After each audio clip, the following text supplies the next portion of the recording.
Hey, it's Mad Rabbit here in the new Deadlands DLC for Elder Scrolls Online. I wanted to show you guys some of the new features that have come on here. Mainly the focus of this one is the new Armory feature.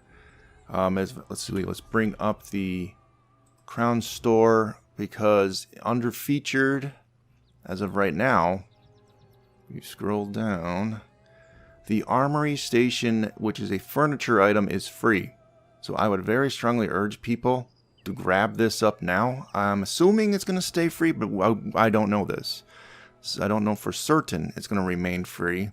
But it did come with this update, so I would strongly suggest grabbing it free now. It becomes like an account-bound thing, and you can just place it in any of the houses you own. You can also alternatively buy this assistant.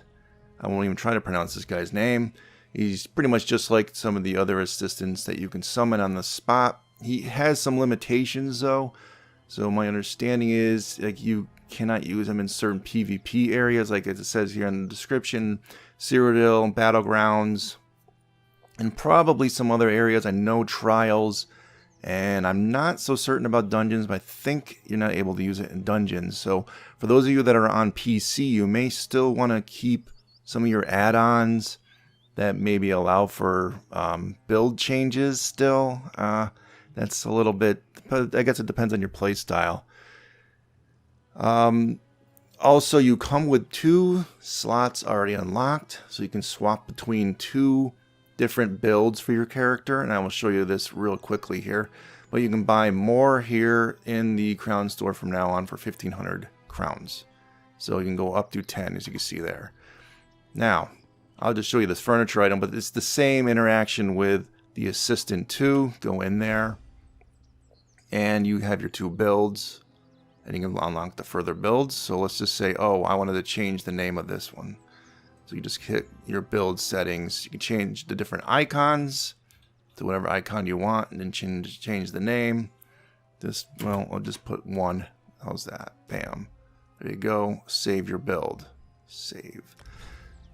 It was successfully saved. So whatever you have on currently, it's going to save. So when you first come in here for your first time, it's going to look like this, where it's blank. And you say, oh, save. And all you have to do is click Save Build, and it'll save whatever you currently have on.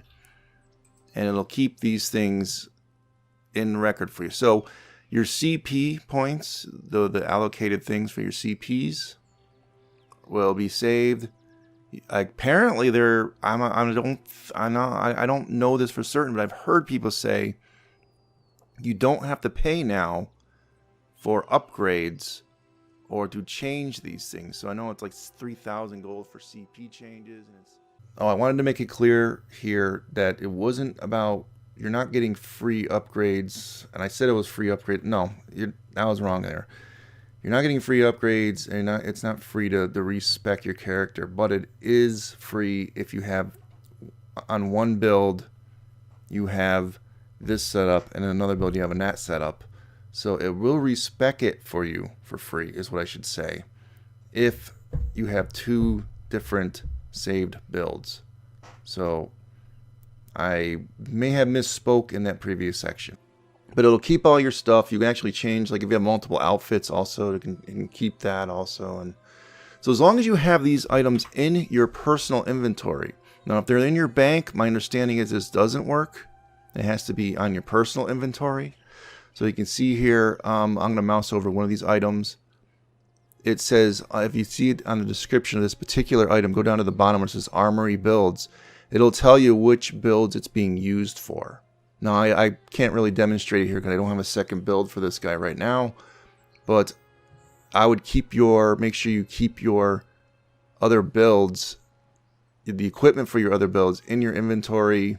So that allows you to swap it. So I think that's really all I wanted to say. I know there is one other big thing that I thought was kind of interesting for this expansion pack. Some people are calling it the Smart Loot System. I think it's like the official name of it is a Curated Item System, in which now collecting items, let's see here, for your, well, I know a lot of people call it the sticker book, but for your set collections, So let's say, oh, I'm collecting from Elixir Desert or whatnot, you know, or from a dungeon. Let's say Elden Hollow. My understanding is this new smart loot system is you're going to get a higher chance at getting the parts that you're missing now. And then once you get all the parts, then it reverts back to basically you'll have an even chance of getting any part from things that drop. You're still restricted in this, like obviously certain bosses, like the minor bosses only drop certain items, and the major bosses drop certain items, and the final bosses drop what? They've dropped the weapons, I think, and yeah, so you're still going to have certain restrictions on this smart loot system. I'm calling it a smart loot system, but it's curated item system. So, but it's going to make it less grindy for people to get the items they're looking for under this collection system. So that's the only other thing I did. I could have made 2 separate videos on this, obviously, but I just said, well, let's just make it into one video. How that? All right. So I wanted to keep it short and sweet, just so you guys know. I would jump in there really quickly though to get that one item from the Crown Store, the free item right now, and before like I said, it's always possible. I guess they could change it and charge you for the item, but I wanted to say now that it released, to get it soon. Okay, all right. Thank you, folks, for listening. I will see you soon with more guide videos, and adios, folks.